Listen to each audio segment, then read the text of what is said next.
Hello everyone, आज हम पढ़ेंगे पर्यावरण का अर्थ। पर्यावरण शब्द अंग्रेजी के इन्वायरमेंट शब्द का हिंदी रूपांतरण है। इन्वायरमेंट का अर्थ है वह बाहम आवरण जो हमारे चारों ओर से घिरे हुए हैं। पर्यावरण से अभिप्राय उन सभी भौतिक दशाओं तथा तत्वों से लिया जाता है जो हमें चारों ओर से घिरे हुए हैं। प्रकृति के जैव अजैव तत्वों के समुच्चय को पर्यावरण कहते हैं। पर्यावरण में 4 घटक सम्मिलित हैं: भूमि, जल, वायु तथा जैविक प्राणी। भूमि, जल तथा वायु भौतिक पर्यावरण का निर्माण करते हैं, जबकि जैविक प्राणी पशु, पक्षी, पेड़ पौधे, मानव जैविक पर्यावरण का निर्माण करते हैं। जैविक पर्यावरण भूतल पर प्राणी मात्र को जीवन प्रदान करने के लिए खाद्यान्न सामग्री एवं अन्य वस्तुएं प्रदान करता है।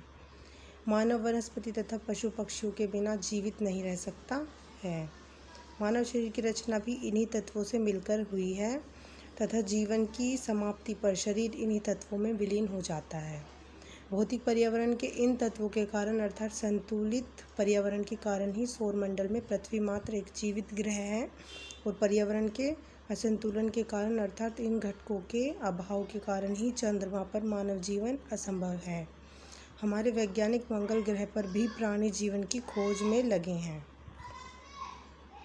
इस प्रकार सौरमंडल में पृथ्वी ही ऐसा मुख्य ग्रह है जिसमें पर्यावरण के सभी घटक विद्यमान हैं, जिनके कारण यहाँ जीवन संभव हुआ है। सौरमंडल में अन्य कहीं पर जीवन के प्रमाण अभी तक नहीं मिल पाए हैं।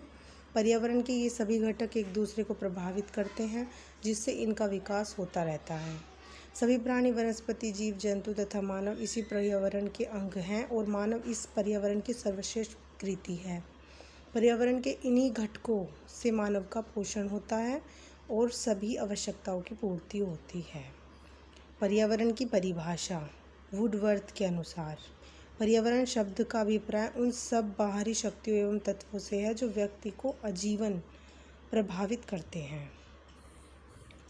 पर्यावरण का क्षेत्र मनुष्य ने अपने संकीर्ण लालच व आर्थिक लाभ के लिए प्रकृति के स्वाभाविक पर्यावरण का विनाश कर दिया है। वनस्पतियों की अंधाधुंध कटाई, जीव जंतुओं का शिकार, भूमंडल का बेतहाशा दोहन व शोषण, तीव्र औद्योगिकरण, यातायात के बढ़ते साधन, जनसंख्या विस्फोट आदि अनेक कारण हैं जिनसे पर्यावरण को असंतुलन उत्पन्न हो गया है।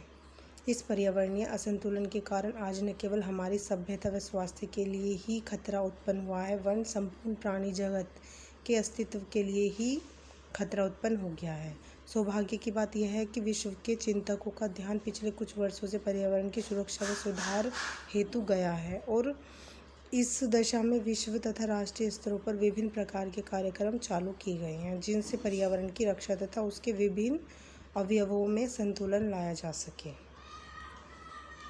पर्यावरण का अध्ययन वैज्ञानिक दृष्टिकोण तथा विधियों से ही किया जा सकता है। एक तत्व, कार्य तथा घटना के क्या प्रभाव होते हैं, कारण प्रभावों के मध्य क्या संबंध है, यह विज्ञान ही बताता है। उदाहरण के लिए वानिकीकरण के क्या लाभ हैं, वन विनाश के क्या दुष्परिणाम होते हैं, पर्यावरण प्रदूषण क्या है तथा इसके क्या परिणाम होते हैं, खनन के परिणाम क्या हैं, पर्यावरण संतुलन क्या है आदि का अध्ययन हम विज्ञान के रूप में है ही कर सकते हैं। Thank you so much. Please subscribe my channel.